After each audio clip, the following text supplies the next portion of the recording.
E aí, pessoal, tudo bem? Sejam bem-vindos. Nós temos aqui conosco hoje o irmão Raul Estrela, direto de Portugal, hein?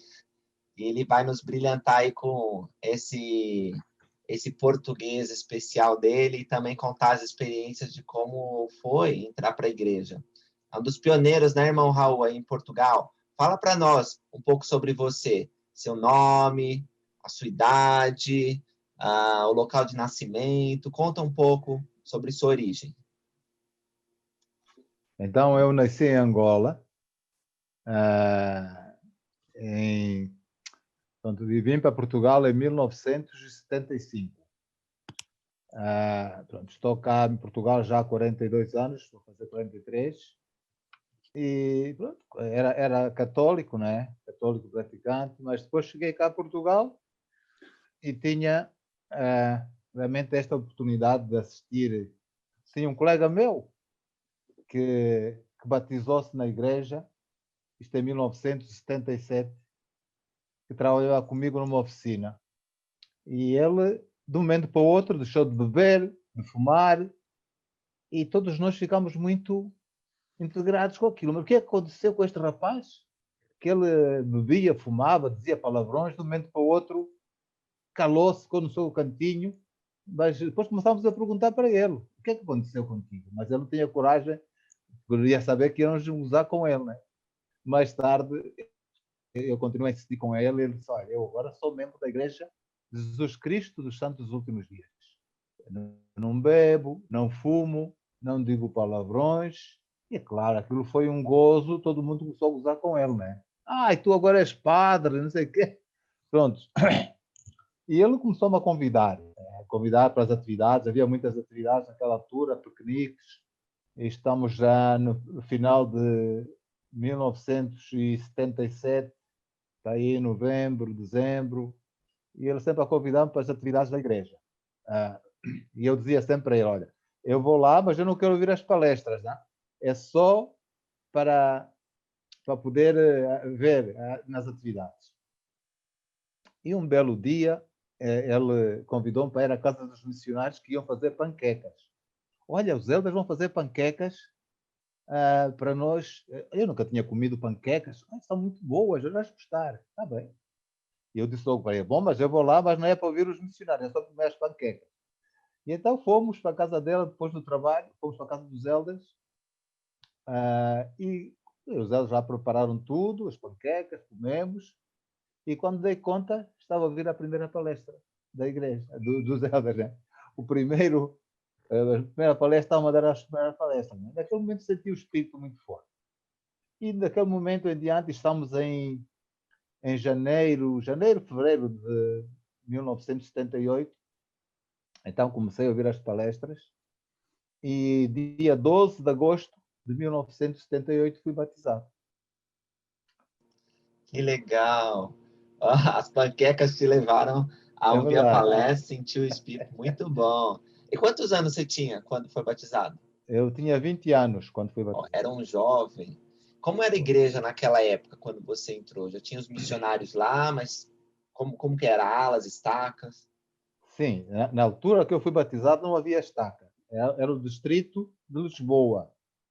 Eu morava aqui do lado do distrito de Setúbal, mas não havia igreja. A igreja estava só em Lisboa, só havia lá um ramo na altura.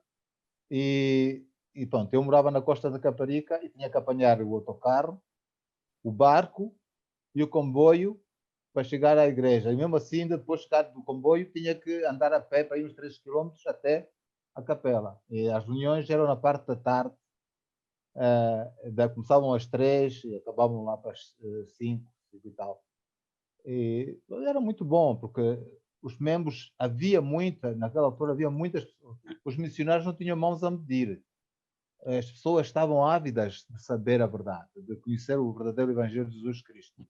E então, todos os domingos havia batismos, todos, e depois os membros, nós íamos do outro lado do rio, nós íamos lá para assistir os batismos, os jovens, porque tínhamos uma data de jovens, nós jovens, todos os dias, todos os domingos, quando havia batismo, na parte da tarde, nós estávamos lá a assistir, né? Então tinha um grupo muito bom de jovens da minha idade, outros mais novos, e que nós fazíamos tudo em conjunto, né? Piqueniques, passeios, excursões, e isso ajudou-me a fortalecer realmente já o testemunho que eu tinha do Evangelho de Jesus Cristo. Não tinha, naquela altura não tínhamos computadores, não tínhamos nada, né? Era só, não havia telefones, não havia telemóveis, mas foi uma coisa muito boa para mim. Fala do dia do seu batismo. Quando você foi batizado, você lembra? Sim, lembro como se fosse hoje, né? Então, fomos a Lisboa. Eu primeiro disse aos meus pais que ia ser batizado na Igreja de Jesus Cristo Santos dos Últimos Dias. Pronto, eles não foram assistir ao batismo, mas uma das minhas tias maternas foi assistir. Pronto, foi numa parte da tarde, eu levei então essa minha tia e mais uns amigos e todos os meus colegas, amigos da igreja, né, irmãos da igreja, e às 3 horas da tarde nós estava a ser batizado. Acho que foi num sábado, se a memória não me falha, falhava um sábado. E pronto, depois de ser batizado, então naquela altura recebia-se o Espírito Santo no mesmo dia, né? Éramos batizados e a seguir do batismo havia a confirmação como membro da Igreja de Jesus Cristo. Foi um dia muito especial, senti uma alegria imensa. Os elders que me batizaram, que me ensinaram, era o elder Geraldo Taparowski, aí brasileiro, aí do Brasil. Creio que ele foi bispo aí, mas já há algum tempo que não tenho contato com ele. E o elder Mac Brewer, que é americano. Foram os dois missionários que me ensinaram, me deram as palestras. Que legal, muito bom. Você teve contato com o livro de Mormon e foi uma parte da sua conversão. Fala um pouco sobre o livro de Mormon, a importância que ele tem na sua conversão. Então, através do livro do Mormon, realmente, quando eu comecei aquela promessa que vem em Moroni, no capítulo 10, versículos 3, 4 e 5, foi a chave para poder selar o meu, para aumentar a minha fé e o meu testemunho. Porque eu orei, depois de ler aquilo e ler as outras passagens, como a visita de Jesus Cristo ao continente americano, que os outros marcaram para mim no livro, e orar sobre aquilo, senti que realmente aquilo era um livro verdadeiro, que era realmente o Testamento, o Testamento de Jesus Cristo. Né? E tanto que assim foi, que eu fui batizado em 78 e dia 1 de janeiro de 1981 estava a entrar na missão. Então decidi, depois de ter um testemunho, que devia partilhar também este evangelho com as outras pessoas, esta alegria que eu sentia de ser membro da Igreja Verdadeira de Cristo, não devia guardar só para mim, mas devia mostrar, dar a provar às outras pessoas este maravilhoso Evangelho de Jesus Cristo. Nossa, então você foi um missionário de tempo integral. Onde você serviu? Fala um pouco da sua missão. Eu entrei para a missão então dia 7 de janeiro de 1981 e a minha primeira área, naquela altura o missionário pegava nas malas e ia sozinho, né? Não é como agora. Os missionários são levados para ali. Então peguei, apanhei o comboio na estação de Santa Polónia, Lisboa, até o Porto. Então a minha área foi Porto. Uma área que é chamada Gondomar. Nós nem sequer quarto tínhamos, porque os missionários é que tinham que procurar a sua própria habitação, os seus quartos. Então nós batíamos portas, íamos perguntando, porque o primeiro mês, 2 meses, nós vivíamos na capela. Não tínhamos onde dormir, dormíamos no chão, nem água quente para tomar banho tínhamos, nem nada. Era água fria, em pleno inverno, tínhamos de tomar banho de água fria lá, com um chuveiro, uma coisinha assim, porque não tínhamos nada. E então trabalhámos, então, vivíamos lá, então, esta capela ficava em Gaia, lá numa quinta que era chamada Quinta do Pocinho. E nós tínhamos que andar a pé mais 5 quilômetros até chegar ao autocarro, ao autocarro. E só tínhamos autocarro até às 9 da noite. Das 9 da noite depois tínhamos que andar muito a pé. Não tinha. E felizmente conseguimos arranjar então um quarto em Gondomar e lá então ficamos mais perto ficamos dentro da nossa área e Então comecei a servir então no Porto desde 7 de janeiro até junho de 1981. Depois fui transferido para o Algarve, para uma área muito pequenita, que era Lagos, que era uma zona muito turística e que durante o verão a maior parte das pessoas que estão na rua são pessoas estrangeiras, ingleses e outros países todos. Raramente nós encontramos um português na rua, pessoas estavam todos a trabalhar com os estrangeiros, né? E nenhum missionário gostava de ir para aquela área porque não havia batismo, ninguém conseguia batizar. E os meus elders disseram: oh, Elder Estrela, boa sorte. Ali não vais ter sucesso nenhum. Aquela área é terrível, não se consegue fazer nada. Então, o que é que eu e o meu companheiro fizemos quando chegamos lá?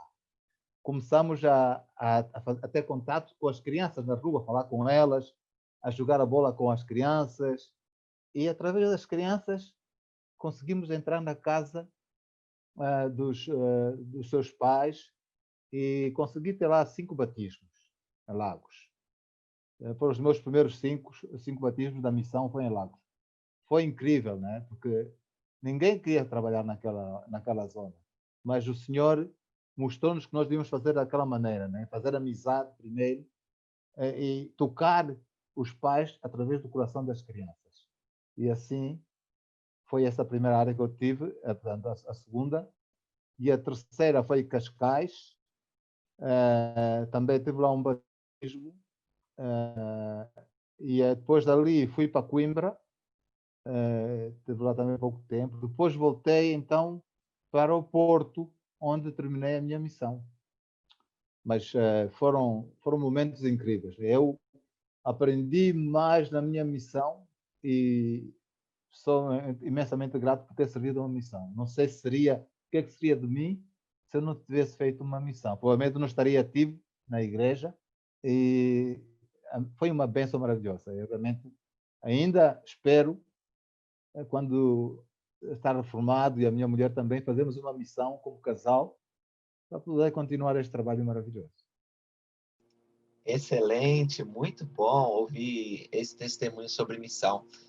Você viu muitas mudanças desde que você entrou na igreja em Portugal. Você falou que já está há bastante tempo em Portugal. Qual foi a sensação? Porque você viu mudança de horário, você viu estacas sendo criadas, você viu o templo ser construído e dedicado. Quais são os seus sentimentos sobre essas experiências? Conta para a gente.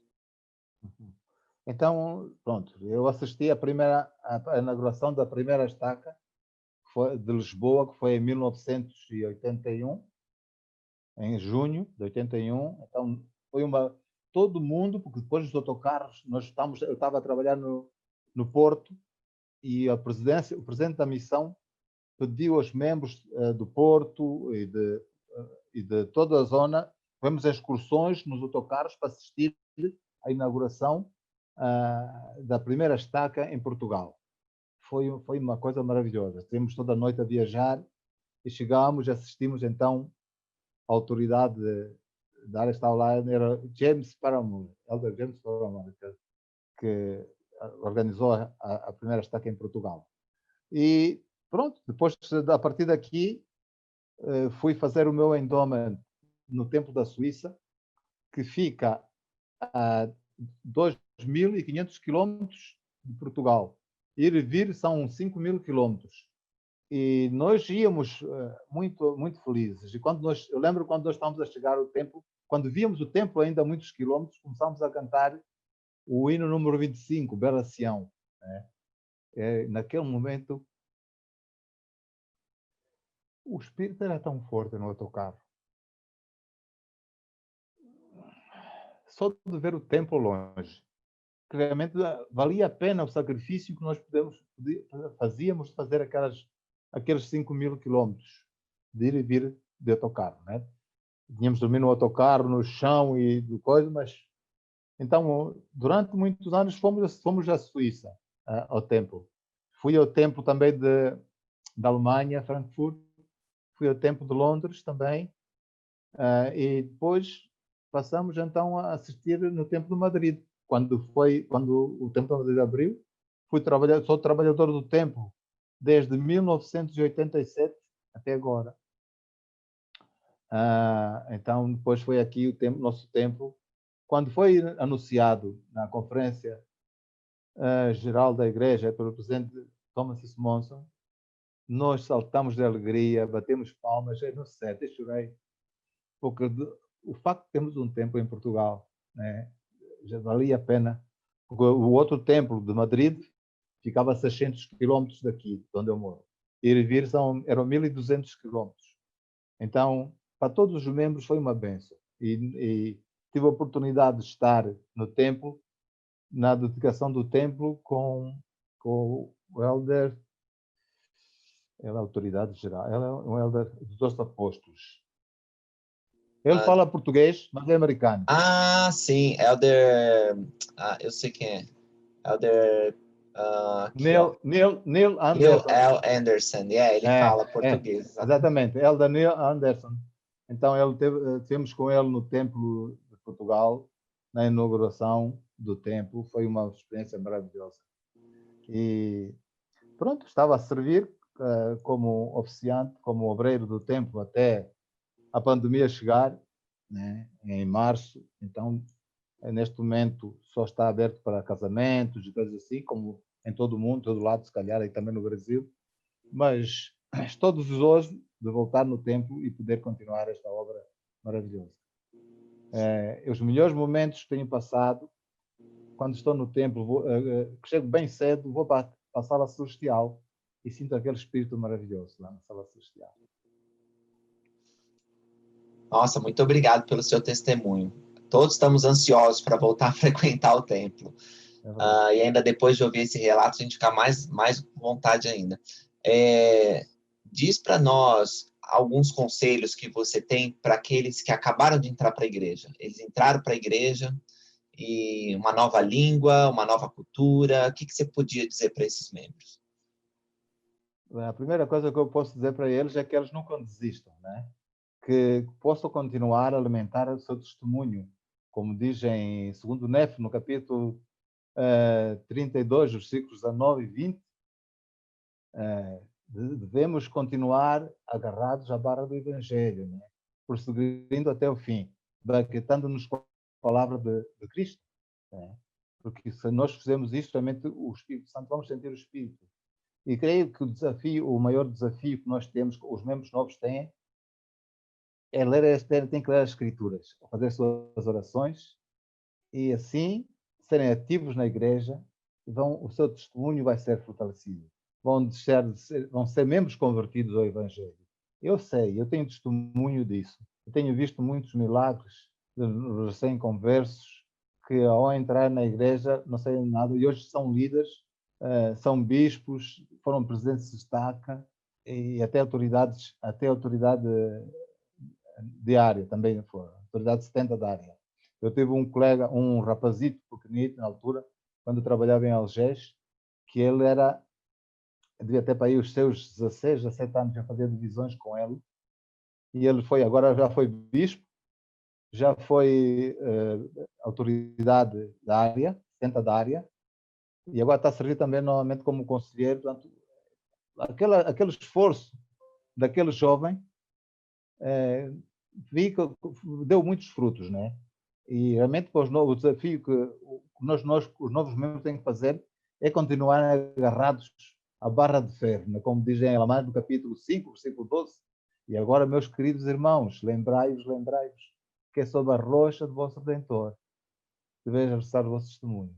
Quando o diabo lançar a sua força, sim, o seu vento, no vento tempestade vos açoitarem, nada deste tenha poder para vos deitar abaixo.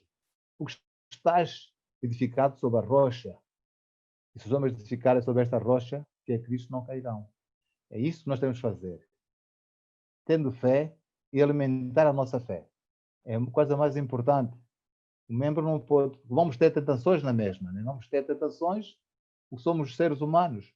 Mas se nós formos ativos e procuramos os nossos irmãos na igreja e convivemos, participamos das atividades da igreja, de certeza que o nosso testemunho vai crescer e vamos continuar firmes no Evangelho.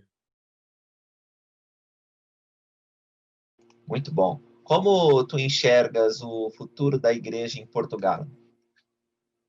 ok? Eu acho que vai ser bom, né? Em princípio, nós agora éramos para fazer a divisão da nossa estaca, mas por causa da pandemia ainda não coisa, mas vamos lá se criar mais estacas. Eu vejo um futuro sonho, né? Apesar de muita imigração, muitos nossos membros terem ido para fora por causa das crises económicas, toda a nossa estaca nós perdemos mais de 500 membros ativos, que foram para vários países, para a Inglaterra, para outros países, né? Para a Alemanha, e eram membros muito ativos na igreja. Mas os que cá ficam e os recém-conversos também, eu vejo um futuro risonho para a igreja. É preciso que nós possamos fazer a nossa parte, né? Ministrar cada um destes novos irmãos e trabalhar com eles para que eles possam ficar firmes. Muito bom. Estamos chegando no final da nossa entrevista. Gostaria que você compartilhasse, irmão Raul, alguma história de membros da Igreja de Portugal que tenham, que dão exemplo de fé, de fidelidade, né, de perseverança. Você tem alguma história que gostaria de partilhar conosco? Sim, eu tenho várias histórias, né? Mas, por exemplo, tenho de uma irmã, que é a irmã Gesta. Eu, na altura, servia como diretor da História de Família da Estaca. Isto em 1990 até 1999, servi durante 9 anos como diretor da História de Família da Estaca. E esta irmã era uma irmã idosa que já tinha mais de 80 anos e via muito mal. Mas ela, então, o sítio onde nós tínhamos o Centro de História de Família da Estaca era no Barreiro. Ficava a mais de 20 quilómetros da nossa área, onde eu morava e onde essa irmã também morava. E todos os sábados ela estava pronta para ir lá para ir lá trabalhar na história de família dela. Ela não conseguia ler. Eu lia para eu consultava os microfilmes para ela. Ela só escrevia, né? E fez centenas e centenas de nomes para o tempo. Mandou e fez o trabalho. O sacrifício daquela irmã, tão idosa, com muitos problemas de saúde, mas que estava ali todos os sábados, não falhava um sábado. Estava ali a fazer a sua história familiar. Para mim foi um grande exemplo de fé e de perseverança. Realmente, pessoas assim, elas são maravilhosas. Ajudam-nos a crescer dentro do Evangelho. Ajudam-nos que o nosso trabalho não é vão. Realmente, este trabalho foi um trabalho que me marcou bastante. Também posso falar do meu primeiro presidente da missão, o meu presidente do ramo, presidente Tavares, de Lisboa, que ele também foi uma pessoa marcante na minha vida, que me ajudou bastante, né? Através das suas entrevistas, assim como o Bispo Oliveira, também mais tarde veio a ser bispo da ala da LAP, como o presidente da missão, que foi realmente uma pessoa que me marcou bastante. E sou grato por ter essas pessoas na minha vida, que através delas o meu testemunho cresceu ainda mais.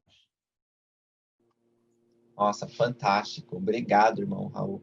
Muito obrigado por ter compartilhado algumas de suas experiências, seu testemunho da igreja em Portugal, de como a igreja cresceu aí. Sim, tenho 3 filhos, 2 rapazes e uma menina. Portanto, nós vivemos todos aqui em casa, já são maiores de idade, né? Já tem, a minha filha fez 18 anos agora e os meus 2 rapazes, um tem 25 e o outro tem 21 anos.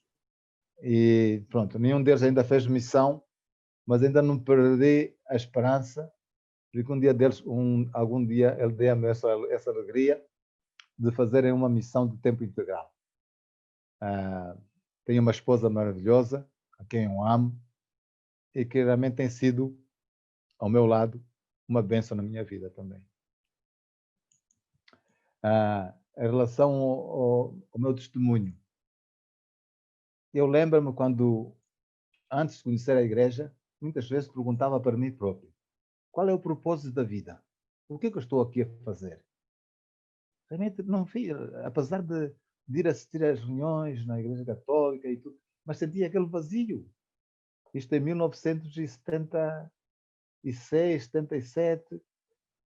Às vezes até pensava, bem, se calhar a solução é suicidar-me, acabar com a minha vida. Não tenho propósito, não sabia qual era o propósito da vida.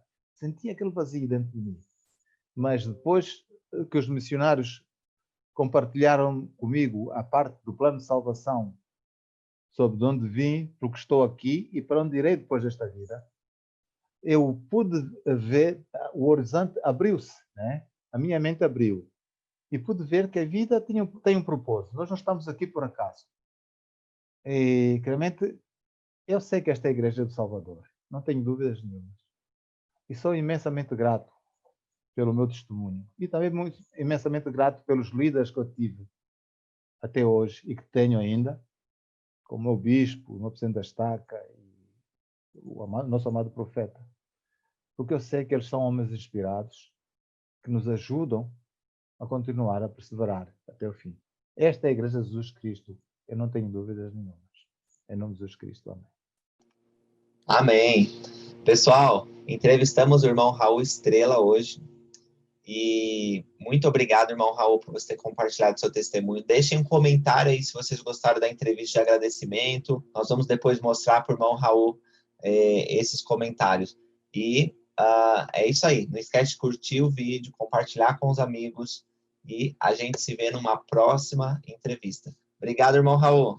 Um grande abraço para vocês também. Tudo bom. Obrigado, eu.